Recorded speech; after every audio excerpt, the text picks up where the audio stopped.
I'm home. All the time. We finally really did it. You maniacs! You blew it up! Oh, damn you! God damn you all! There's a lot of discussion about that kind of thing on set. And then sometimes you get to the point where there's way too much talk about what would actually happen because, because for one thing, in a comedy, people don't talk the way they do in real life. They're funny, Yeah. And in real life, people usually aren't that funny. So you got to talk different. Well, okay, let me just get to my point here. I'm wandering around. There, some actors might say, for instance, with this, they would say, well, listen, I could see it's this giant statue sticking out of the sand. I could have seen this from 10 miles back on the. Why would I decide to have that moment here? Like I would come up. Why did I have that moment a mile back or over? But why here? Why would I stop, fall down with this at the perfect distance for like a 32 millimeter lens over my? Like why? And you would say, because the audience doesn't actually ask that question about when you process this. All you have to do is get there as if it's just like you just got there. You just, oh, there it is. I just saw it. That's all you have to do. You have to play that. And then be, well, you're not going to show me coming up the beach then. Say, no, I promise I won't do that. I won't do anything to undermine this scene. Why would I? But they get really sometimes like obsessed on why that moment is occurring at this. And they're right, because often, it doesn't make sense that an actor does. There is some problem with the logic of what you're watching in the audience. And they go, well, this doesn't really, why doesn't it work?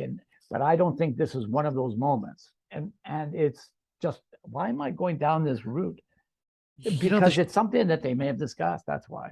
Yeah, they might have discussed it. I mean, the shot's set up for the audience, as most shots. But you know what? You open up this really interesting possibility that an actor could have used to confuse the whole process.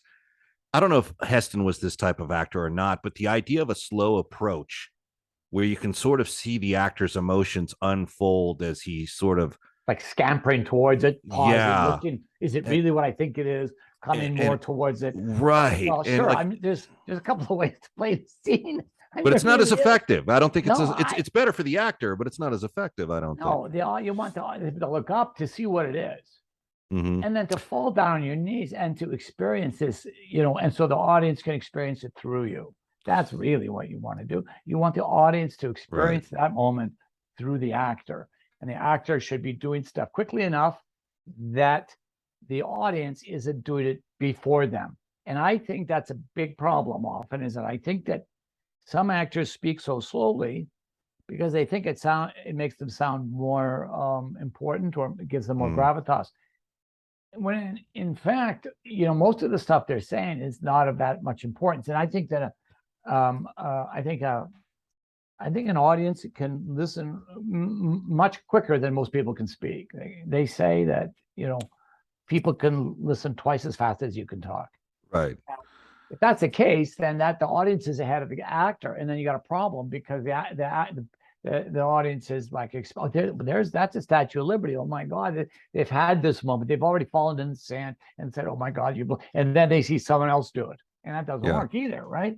So you've got to actually, hit that pretty fast. And I'm going down this road. No, it's a fun road. The audience is intuitive. I mean, it's done perfectly in the film, and with no small assist from the epic music. The way sort of the percussion kind of unfolds, it's really helpful, I think, to the moment. But I mean, Heston is exactly the guy you were talking about, where he had to put every nuance into every syllable, and you truly are the king of kings. Like, how the fuck do you know that? The guy just gave you a cup of water. How do you know who this guy is? But suddenly he's like a holy deity.